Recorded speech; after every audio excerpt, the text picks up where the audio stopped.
back at Happy Valley after a week off for the Hong Kong Country Club Challenge Cup as our feature race number 5 on the 8-race programme at the City Circuit. Very warm welcome to Racing to Win.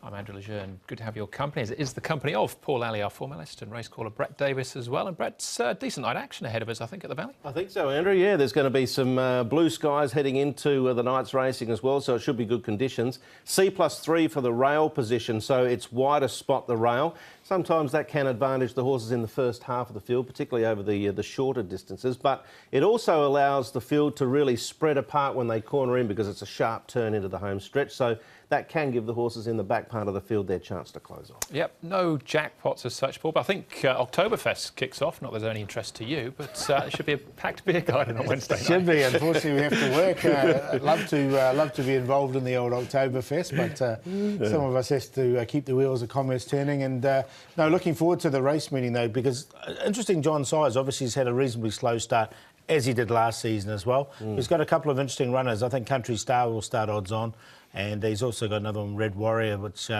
both look like really good chances on Wednesday night. Yeah, he's going to start firing a little bit more, you would think. Obviously, in the not-too-distant future as well, we've got our first group races coming up, and he's got a few nice horses stepping out on Monday. Certainly has. Yeah, there's another star in that race, Naboo's star, Casper Founstrains. We'll hear from Casper on today's show as well. So 8 races at the City Circuit to look forward to. Let's look back, though, on the weekend.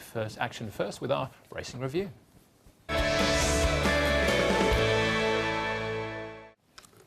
So the Farkay Cup was the feature race on an American-themed race day, and this ultimately went to A Beautiful. Got the run of things out in front, but it was a brave win all the same. It was. Have Fun Together was stalking all the way and looked to have him cold. A lot of opportunities down the stretch for him to get past A Beautiful, but to the credit of Derek Leung and Chris So, they'd produced A Beautiful in top form on the day. He had trialled particularly well prior to his first start, where he ran quite a nice race. And then obviously here, Cherry Ripe with that first run under the belt held off the challenge from Have Fun Together, who was the clear favourite over Pakistan Star at the jump. Yeah, Friend, sorry. Yes. Speaking of Pakistan Friend, though, he's still a work in progress, isn't he? He's still green and does a lot of things wrong, but there's obviously an engine there. Yeah, he hit the line quite strongly again, so he's getting there bit by bit. But Have Fun Together, frustrating. I mean, you'd rather run second than run last, but he was doing similar sort of things last year as well, wasn't he? Sort of never too far away. But his time will come. Yeah. I'm sure of... The interesting was, I thought, maybe he is one of those horses, but then when you look back on it, it was a class record, wasn't it? So, you know, he was gallant in defeat. Yeah. Zach Burton probably scratching his head at the moment. He's had a lot of seconds in the first sort of 5 or so meetings. Yeah, Tony Millard had a big day. Grant van Niekerk had a big day as well, as we'll see from the ratings. Some of their winnings, some of their horses in the ratings they got. Gorgeous King was a good return. Harbour Alerts and...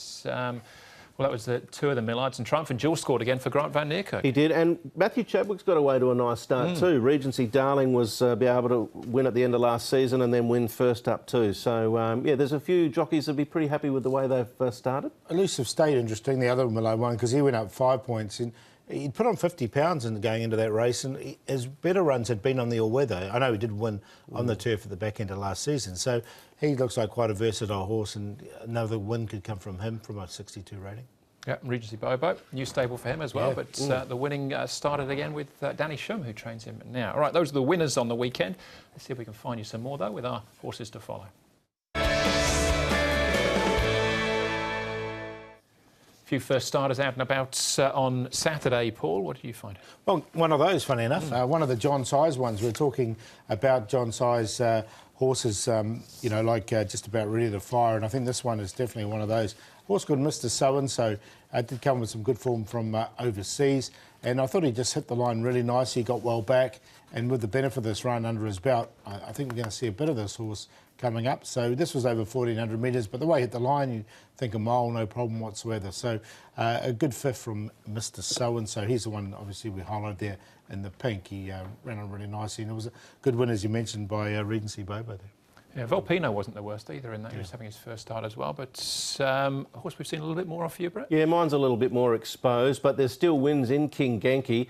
Not dissimilar to Harbour Alert, the horse that won this race. He trialled particularly well on the dirt, 1,200 metres King Genki, prior to his first start. Now, this is obviously going into the season, his second run, and it looked a little bit short on paper, and his record suggests that as well. 16.50 on the dirt is much better for him.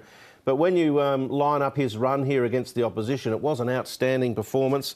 Alvin Ung took the ride. He did cover ground, but that was most likely from the barrier. Just stayed on.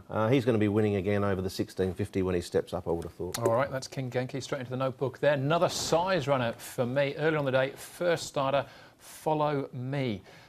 Zach Purton, the saddle, you can just see he's got a little bit of a squeeze there in the top part of the straight. I think it's cost him a winning chance. Might have taught him something about racing as well. This is over the 1,200 metres. The family on the dam side performed up from 1,600 metres and above. So maybe a little bit further experience as well. And as Paul said, that the size stable just about ready to go bang as well. I wouldn't be surprised to see him involved. Precious Sweetie actually closing off for second was a huge run from well back. Yeah, there's one or two in that race. I think that might be close to a win, and definitely Follow Me. All right, OK. Those are the horses to follow then from the weekend.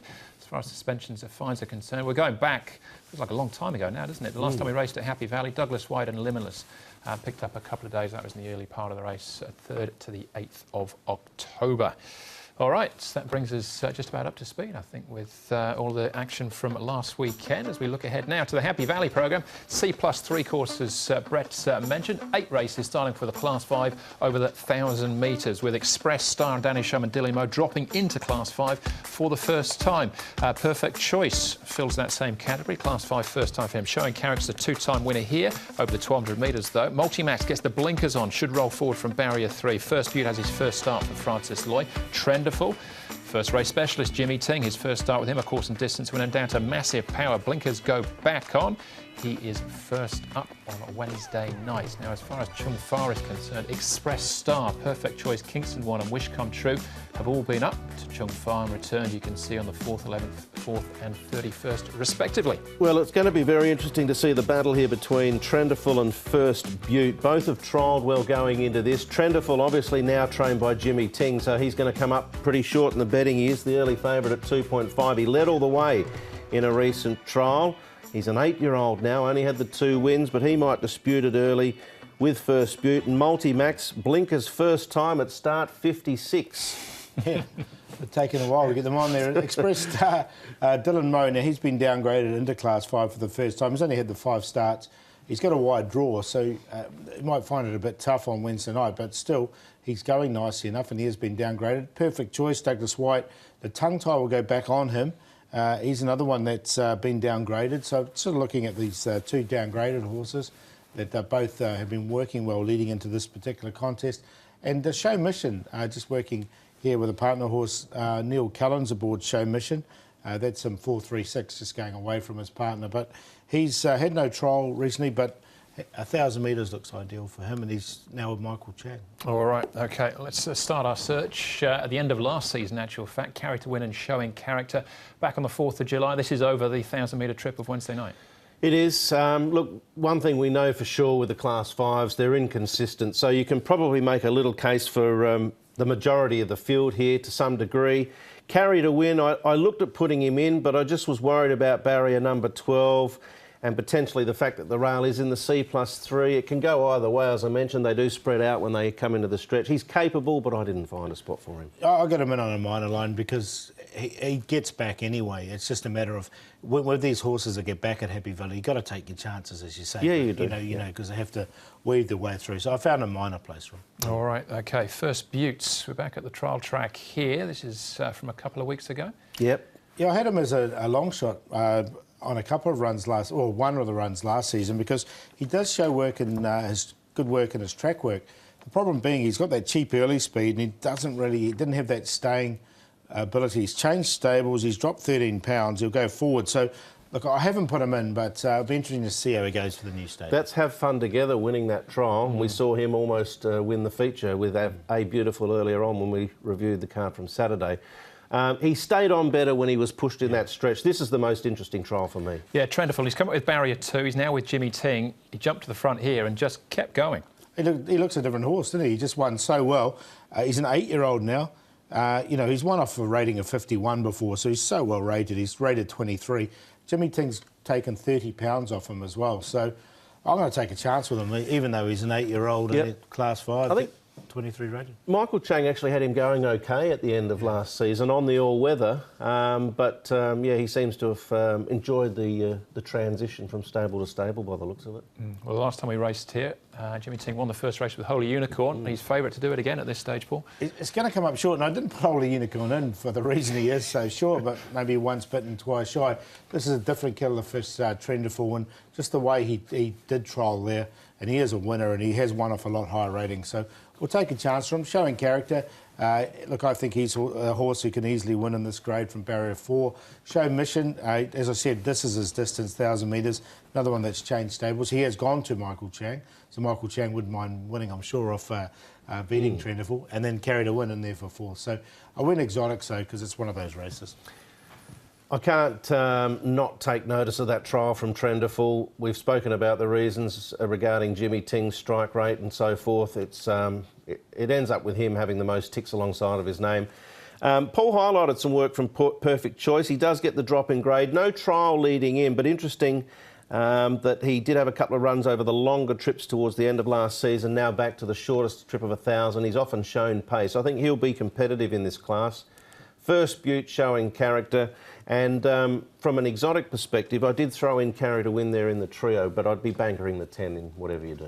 Yeah, 10 on top for me. I got the same queue as you in actual fact, Brett, with Perfect Choice. He was a 3-time winner in Australia over the 1,000 metres, so maybe the class drop will work for him. That was the first event. All right, so we'll take a short break here, warm race down, back with a second right after this.